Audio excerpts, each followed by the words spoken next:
শহীদ ভাই, মোস্তফা কামাল ভাই একটি কথা বলছিলেন যে খাগড়াছড়ির ঘটনায় রাজনৈতিক দলগুলো খুব বেশি উচ্চকিত নয়, কিন্তু আমরা একটি সংগঠনের পক্ষ থেকে দেখেছি জাতীয় নাগরিক পার্টি এনসিপির এক নেতা গতকাল একটি বক্তব্য দিয়েছিলেন। তার বক্তব্যের পরিপ্রেক্ষিতে আজকে তার দলের একজন শীর্ষস্থানীয় নেতা পদত্যাগ করেছেন এবং তার যে ফেসবুক স্ট্যাটাসটা আমি সেটা একটু উল্লেখ করতে চাই কিছুটা। খাগড়াছড়িতে আদিবাসী কিশোরী ধর্ষণ, আদিবাসীদের উপর হামলা, আদিবাসীদের বসতবাড়িতে অগ্নিসংযোগ এবং ৩ জন আদিবাসীকে হত্যার ঘটনা নিয়ে জাতীয় নাগরিক পার্টি এনসিপির নীরবতা এবং ধর্ষণ নিয়ে এনসিপির নেতা হান্নান মাসুদের মিথ্যাচারের প্রতিবাদে আমি অলিক মৃ জাতীয় নাগরিক পার্টি এনসিপির কেন্দ্রীয় যুগ্ম মুখ্য সংগঠক উত্তরাঞ্চল পদ থেকে পদত্যাগ করে পার্টির ইমেইল এবং দপ্তরে দায়িত্বপ্রাপ্ত ব্যক্তিদের কাছে পদত্যাগপত্র পাঠিয়েছি। এনসিপির জন্য শুভকামনা, ইনকিলাব জিন্দাবাদ। এটি অলিক মৃ বক্তব্য আমরা শুনলাম। আপনি আসলে কিভাবে দেখেন বিষয়টি? হান্নান মাসুদের বক্তব্য, অলিক মৃর বক্তব্য। ধন্যবাদ। আমি তার আগে কামাল ভাইয়ের বক্তব্য শুনছিলাম। জি, আমরা কোনো দেশের সাথে সম্পর্ক বিচ্ছিন্নতা চাই না। আত্মমর্যাদা নিয়ে, আত্মসম্মান নিয়ে এবং আমার যতটুকু অধিকার, আমার যতটুকু পাওনা, এটা ওই রাষ্ট্র বা ওই সরকার আমার পাওনাটাকে বুঝিয়ে দেবে, এটা আমরা চাই। কিন্তু আপনি যখন মানুষের আবেগ ইমোশন নিয়ে যখন স্ট্যান্ডবাজি করেন, আপনি এটিকে নিয়ে যখন রাজনীতি করেন, আমি দেখতে পাচ্ছি আমাদের স্বরাষ্ট্র উপদেষ্টা এই সংকটটাকে নিয়ে তিনি রাজনীতি করছেন। কেন? আমি উদাহরণ হিসাবে আপনাকে বললাম। তিনি যদি জেনে থাকেন, আবার বলছি, তার দায়িত্ব হচ্ছে ভারতের যারা এখানে দায়িত্বে আছেন তাদেরকে ডেকে প্রতিবাদ করা। আর সেটি যদি না করেন তাহলে পরিষ্কার হয়ে যাবে যে এই ইস্যুটাকে নিয়ে রাজনীতি করছেন।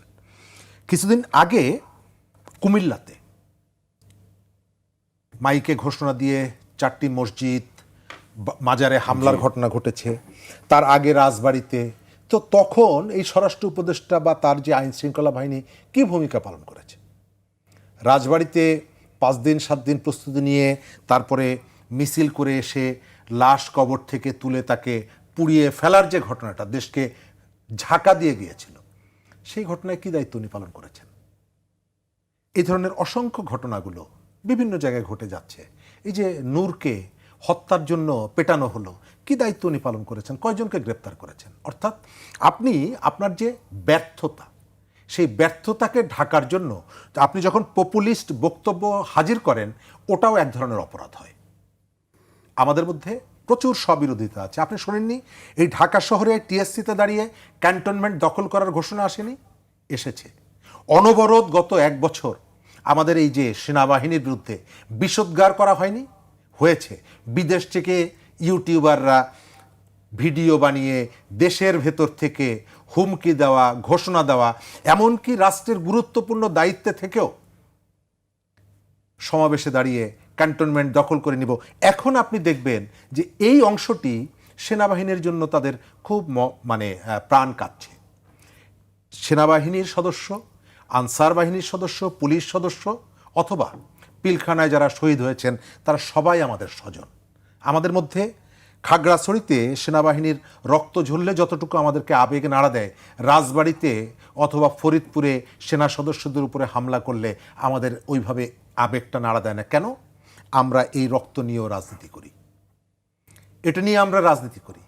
আপনি মাসুদের যেটা বলেছেন, মাসুদের কাছে এই ধর্ষণটা ভুয়া ধর্ষণ মনে হয়েছে। আজকে যদিও তিনি বলেছেন যে আমি ভুল করে এটি বলে ফেলেছি। তিনি এই ঘটনা নিয়ে 3টি পোস্ট দিয়েছেন, একটি পোস্ট তিনি ডিলিট করে ফেলেছেন।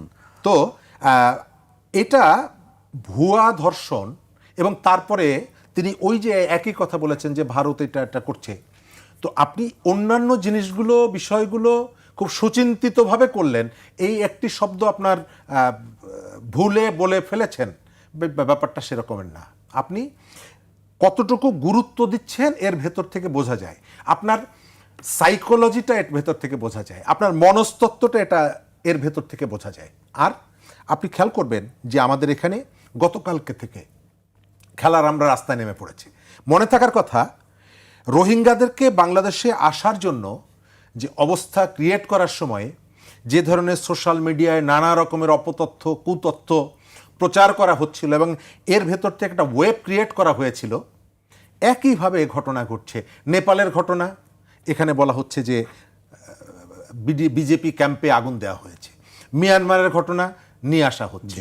মসজিদে, দিনাজপুরে মসজিদে আগুন, সেটা এই ঘটনার মধ্যে নিয়ে এসে এমন একটা পরিস্থিতি তৈরি করা হচ্ছে যে পরিস্থিতিটা শুধুমাত্র ওই অঞ্চলের পাহাড়ি অথবা সেখানে যারা বাঙালি বসবাস করছে তাদের বিষয় না, এটি একেবারে সারা দেশের জন্য, সারা দেশের মধ্যে ছড়িয়ে দেওয়ার একটা প্রবণতা এর ভেতরে দেখছি।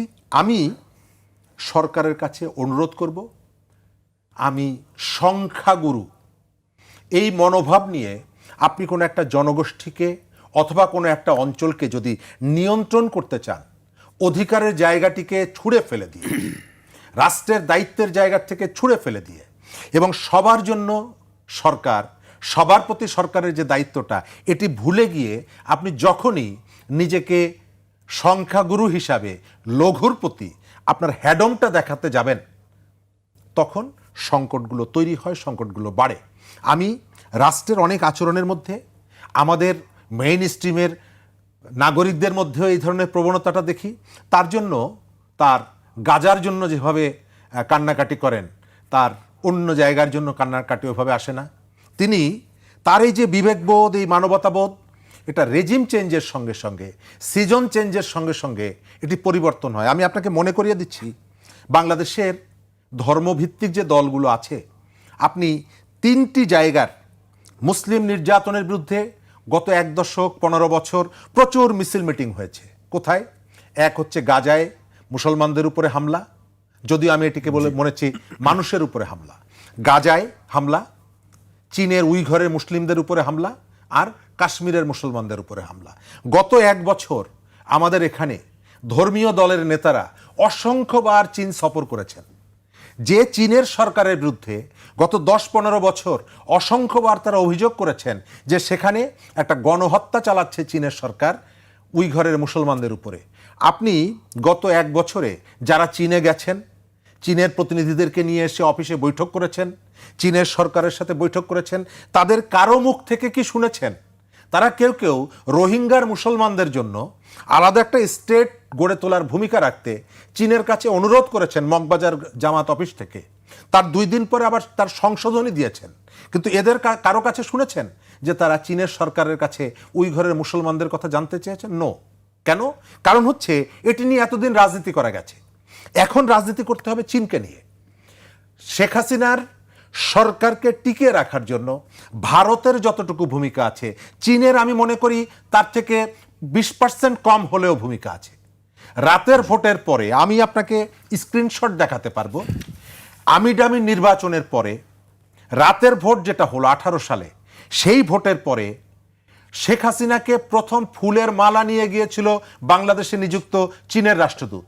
24-এর নির্বাচনে, আমিডামি নির্বাচনের পরে চীনের রাষ্ট্রদূত শুধুমাত্র ফুল নিয়ে যায়নি, প্রেস কনফারেন্স করে বলেছে এই সরকারকে টিকিয়ে রাখার জন্য চীন সব ধরনের সহযোগিতা করবে, এই সরকারের বিরোধিতা যারা করবে আমরা তাদের বিরুদ্ধেও দাঁড়াবো।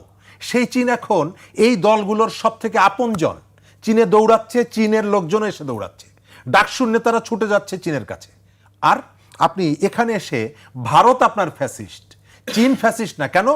কারণ চীনের অনেক জায়গা থেকে সহযোগিতা সুযোগ আছে এবং চীনকে এখানে আপনি এখন ব্যবহার করতে পারছেন। আমাদের পার্বত্য অঞ্চলের এই যে সংকট, এই সংকট শুধুমাত্র ডোমেস্টিক সংকট না। এই সংকট নিরসনের জন্য আপনি কেবলমাত্র পাহাড়িদের কথা শুনলেই হবে না, সেখানে সমস্ত জনগোষ্ঠীর কথা শুনতে হবে। একটা নির্দিষ্ট জনগোষ্ঠীর কথা শুনে সংকট সমাধান করতে পারবেন না। একই সাথে আপনাকে মনে করিয়ে দিই, আমাদের বাংলাদেশকে ঘিরে, বিশেষ করে পার্বত্য অঞ্চল ঘিরে আমেরিকার যে ইন্টারেস্ট, ইন্ডিয়ার যে ইন্টারেস্ট, চায়নার ইন্টারেস্ট, সবার ইন্টারেস্ট আছে। এবং সহায়ক পরিবেশ থাকার কারণে পাকিস্তানের গোয়েন্দা সংস্থা এর মধ্যে ইন্টারফেয়ার করছে। বাংলাদেশকে ঘিরে এখন যেহেতু ড্রাইভিং সিটে আমেরিকার প্রতি সংবেদনশীল অনেকেই ক্ষমতা এবং ক্ষমতার কাছাকাছি আছেন, সরকারকেও মনে করা হয় আমেরিকার প্রতি একটু বিশেষ সহানুভূতিশীল এবং আমেরিকার প্রভাবটা একটু বেশি, যেটা সেন্ট মার্টিন সহ অন্যান্য ঘটনায় আমরা দেখতে পাচ্ছি। সেই কারণে আমরা মনে করি আপনি পারফেক্ট জায়গাটায় অ্যাড্রেসটা করেন। আমাদের সার্বভৌমত্ব, আমাদের অখণ্ডতা, এগুলো আমাদের জন্য সব থেকে গুরুত্বপূর্ণ। আমাদের এখানে সমস্ত জনগোষ্ঠীকে আপনার তার অধিকার অনুযায়ী রক্ষা করতে হবে। আমাদের যে বাহিনীগুলো, এই বাহিনীগুলো আবার সেই 24 জুলাইয়ের সময় যেভাবে মানুষের বুকে গুলি চালিয়েছে সেই ভূমিকায় দেখতে চাই না। আবার এই বাহিনীগুলো, এরা কিন্তু আমাদের ভাই, এরা আমাদের স্বজন, তাদেরকে জনগণের বিপক্ষে দাঁড় করানোর যে ধরনের প্রচারণাটাও লক্ষ্য করছি, তার বিরুদ্ধেও আমাদেরকে শক্ত হাতে সোচ্চার হওয়া দরকার। জি।